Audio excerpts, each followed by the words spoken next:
Welcome to the Divine Masculine Tarot Energies forecast for the week of August 9th through the 16th, 2021.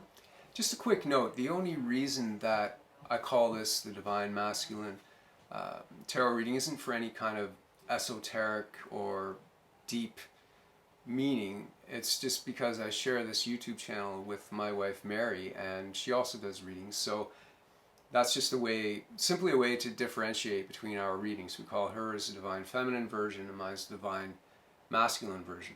Although I would like to, in the future, I will be making videos about my take on what divine masculine and feminine are, where they come from, how they came about, but that will be in other future videos. As I always say, trust whatever resonates. You know, that ping within that you feel. If you feel that with anything that comes through, any of the words that come through, trust that. And also, anything that you want to push away or resist, that's most definitely a message as well. Something to look at, okay? I'm using a 3-card spread, with the first card being the overview, the second card being the challenges that we may be facing this week, and the third card being the best way forward and how to best work with the cards or the hand we've been dealt, so to speak. And I'm also, in case you're interested, it's the tarot deck is the Gilded Royale by Cyril Marchetti, one of my favorite decks of all time. I have a handful of decks that are my sort of top 5 that I tend to use and circulate between.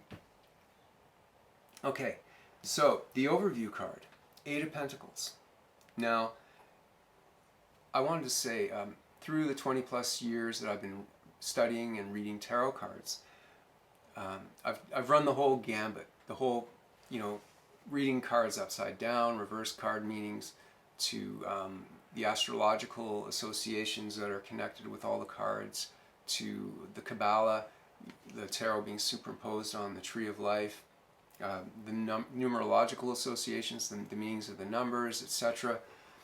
And while, if you're learning to read tarot, or you are reading tarot and you're watching this and you're interested and called to those types of things, they do certainly add another interesting dimension or depth in a certain way to the readings.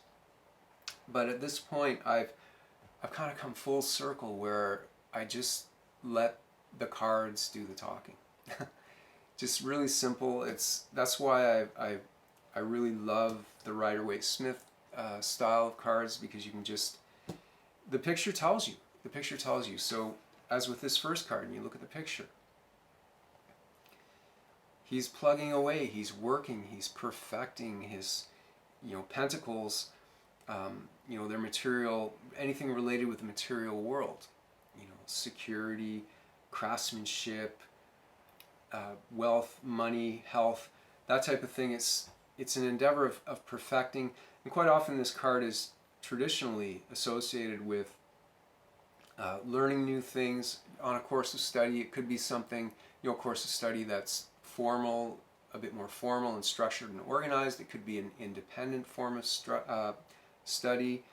If you are, for example, somebody who, maybe you're at home watching your kids, that's what you're doing right now, and you're busy doing that. So it could be perfecting the way that, whatever kind of routines and activities you're having for yourself and for your kids around the home. Maybe homeschooling is an example. If you work for yourself, it can show that perhaps you are learning something and developing something new and perfecting it, as well as it can sometimes show that you are going to have some new clients and new contracts coming.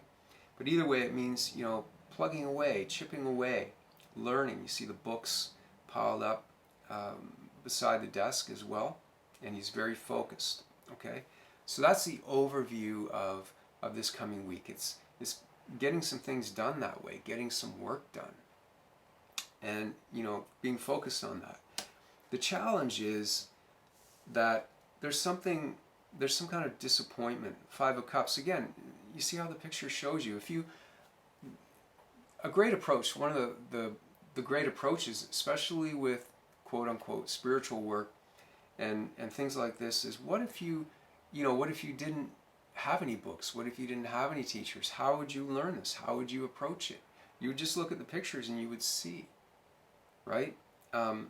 It's like when I was a kid and I used to think, well, I used to hear at times, you'd hear in various places about, for example, with Christianity, because I wasn't brought up in a super Christian home, just fairly, agnostic-ish, if anything, not against Christianity, but, your typical family. But you'd still hear certain things like, when I did investigate Christianity as I got to be a bit older as a teenager, because I was curious about spiritual things, and it wasn't like nowadays where everything's available, and that was available, and so I was investigating it, and I'd hear things like, well, if somebody doesn't know about Christianity or about how Jesus saves, then that person's going to hell, and I just couldn't accept that. I thought that doesn't make any sense whatsoever.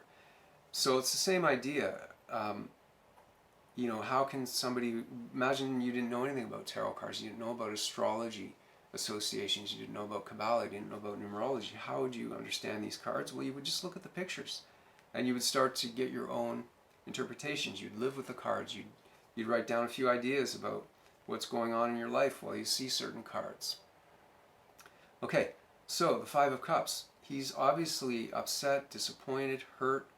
Cups are emotions and feelings. He's disappointed, and he's looking. He's on his knees. He's not even able to stand up right now, and you see he's focused on the 3 cups that are knocked over in front of him. You see the 2 cups behind him that are upright, as well as behind him and just behind the tree.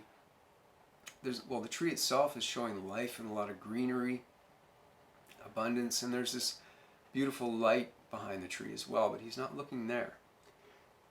He's still focused on the 3 spilled cups. So hence the traditional meaning in this card is disappointment.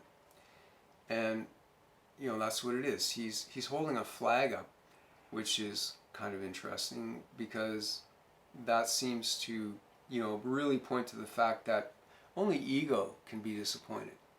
And our egos have a very powerful influence. They're made up of it's mind stuff that makes them up. Our ego is made of thought, of the mind. But it can be very powerful. And this flag is a symbol of, this is my flag. This is me. I'm me is the ego's mantra, right? Me. Mine, mine, mine. And, so if you identify as being, I'm in this camp, I'm a Democrat or I'm a Republican, or whatever it is that you identify with, it could be anything. That's your flag, and he's down. So it's not saying that, it's not talking about the identification here in this card, but it is a symbol showing that it's pride and ego that have really been hurt, and the disappointment. Okay, so it's superficial, but it feels real at the time. When we're feeling this, it can be very tricky to get out of, but we need to use all the tools at our disposal. We need to really look at things. What's going on in our mind? What are we really feeling? What are we looking at? What's going on inside of us? Why is our mind creating this story that's making us, just buckle down onto our knees? Okay? And just look at that. And it associated with this card is the best way forward. So, because I'm reading both these cards together. The card I just read, the Five of Cups, I'm connecting it with the next card, the Nine of Wands, which, again, looking at the picture, you see this man, he's down on his knees, on one knee, and he's holding the wand for support, but you can see he's summoning his strength. He's got his other 8 wands behind him, and they're upright. So he still has that strength to draw from, but it feels like he's just been through so much. He's been through so many battles. He's been through hell and back, but he still isn't done. He still has to summon that one last bit of strength and perseverance to continue. And that's what we're going to have to do with this Five of Cups energy. When we feel it, we're going to have to really persevere and dig deep in order to go beyond it. okay? Because we have to go beyond it. The mind is very powerful, but in order to discover if there's anything beyond the mind, we can't follow a formula, because a formula is of the mind. It's just something else off something different off the same menu, the menu of the mind, the menu of thought, any method, any system. That's why you need to, nobody can really teach you how to meditate. There are techniques that people teach, yes, and many different techniques of meditation out there, and I'm sure that they're actually quite beneficial, at least in the sense of relaxation, and they're definitely good to do. But at a certain point, to really truly meditate, you need to find out for yourself. It's that only you can find it. It's like, for many years I've also taught people music, for example, and when I teach that person how to play something, I'm just showing them, pointing the way for them to play it, where to maybe place their fingers, how to think of the rhythmic approach of it and everything, and anything that they might be doing mechanically with their body and their posture that can help support them getting to it. But they still have to be the one that walks through that door. Actually, you are that door. You yourself are the door that you need to walk through when it comes to spiritual understanding.